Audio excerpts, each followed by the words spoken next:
সারা বছরের তুলনায় শীতের সময় গরুর বট অথবা ভুঁড়ি খাওয়ার ধুমটা একটু বেশিই পড়ে যায়।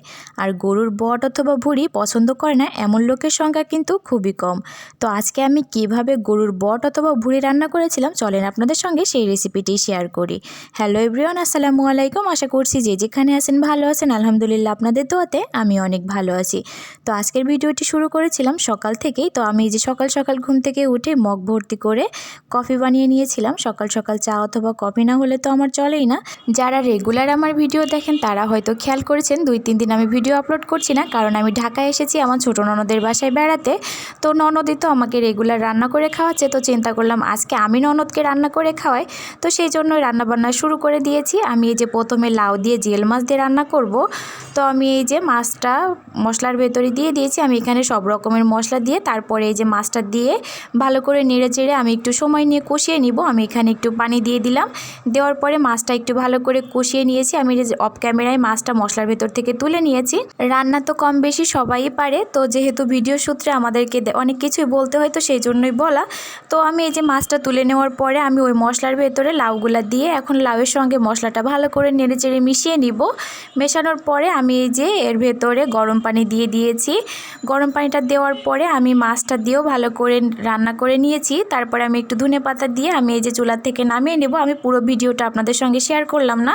তারপরে আমি এই যে ভুঁড়ি রান্না করব। আমরা কিন্তু আমাদের আঞ্চলিক ভাষায় এটাকে ভুঁড়ি বলে থাকি। ভুঁড়িটা কিন্তু আগের থেকে একটু ভালো করে সিদ্ধ করে নেওয়া হয়েছে।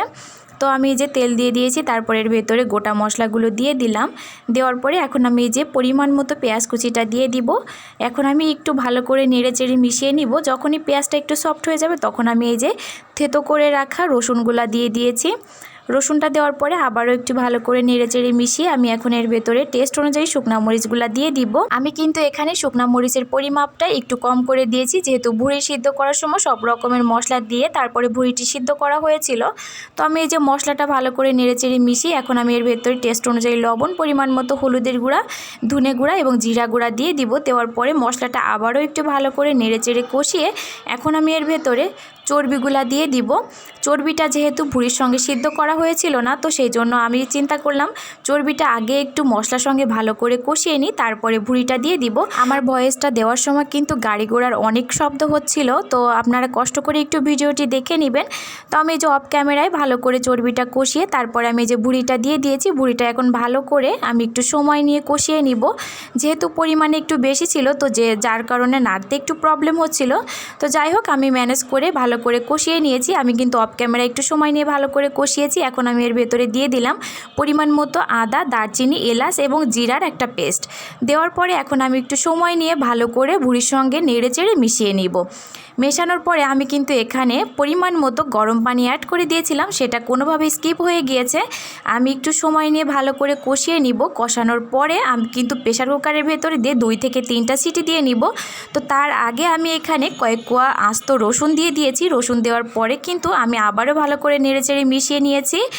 এইভাবে আস্ত রসুন দিলে কিন্তু খেতে অনেক বেশি মজা লাগে। তো আমি এই পর্যায়ে আমি এই যে প্রেসার কুকারের ভেতরে ঢেলে ভালো করে আমি সিদ্ধ করে নিয়েছি। দেখতেই পাচ্ছেন কালারটা চেঞ্জ হয়ে গিয়েছে। আমার রান্না কিন্তু প্রায় শেষের দিকে। এই পর্যায়ে আমি ভেজে রাখা গরম মশলার গুঁড়া দিয়ে এখন আমি এই যে একটা পাত্রে নামিয়ে নিব।